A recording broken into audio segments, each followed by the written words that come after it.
महाभारत काल की बात है। एक बार कृष्ण और बलराम किसी जंगल से गुजर रहे थे। चलते चलते काफी समय बीत गया और अब सूरज भी लगभग डूबने वाला था।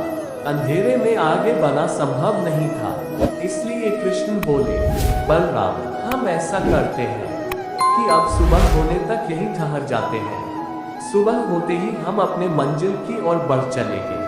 बलराम बोले, पर इस घने जंगल में हमें खतरा हो सकता है। यहाँ सोना उचित नहीं होगा, हमें जागकर ही रात बितानी होगी। अच्छा, हम ऐसा करते हैं कि पहले मैं सोता हूँ और तब तक तुम पहरा देते रहो, और फिर जैसे ही तुम्हें नींद आए तुम मुझे जगा देना, तब मैं पहरा दूंगा और तुम सो जाना।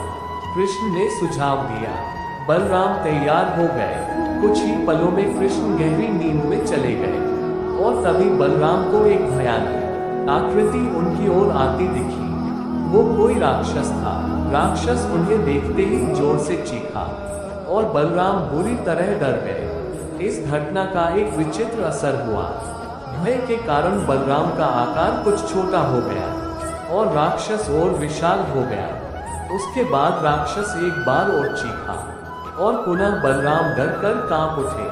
अब बलराम और भी सिकुड़ गए और राक्षस पहले से भी बड़ा हो गया। राक्षस धीरे धीरे बलराम की ओर बढ़ने लगा। बलराम पहले से ही भयभीत थे और उस विशालकाय राक्षस को अपने और आता देख जोर से चीख पड़े, कृष्णा, और चीखते ही वही मूर्छित होकर गिर पड़े।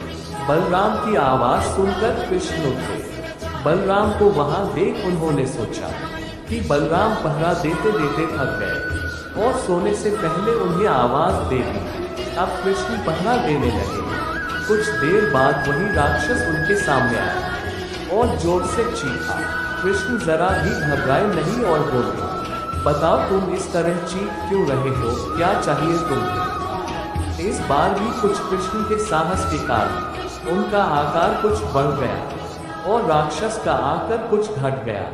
राक्षस को पहली बार कोई ऐसा मिला था जो उससे डर नहीं रहा था। घबराहट में वह पुनः कृष्ण पर जोर से चीखा। इस बार भी कृष्ण नहीं डरे और उनका आकर और भी बड़ा हो गया, जबकि राक्षस पहले से भी छोटा हो गया।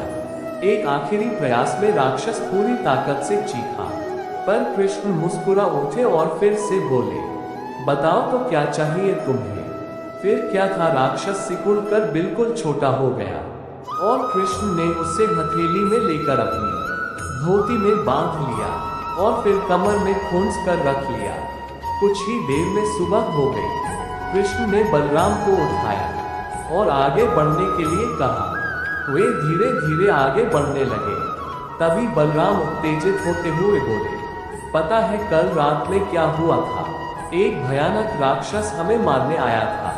रुको रुको, बलराम को बीच में ही टोकते हुए कृष्ण ने अपनी धोती में बंधा राक्षस निकाला और बलराम को दिखाते हुए बोले, कहीं तुम इसकी बात तो नहीं कर रहे हो?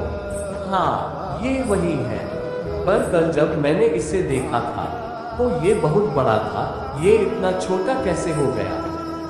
बलराम आश्चर्यचकित होते हुए बोले।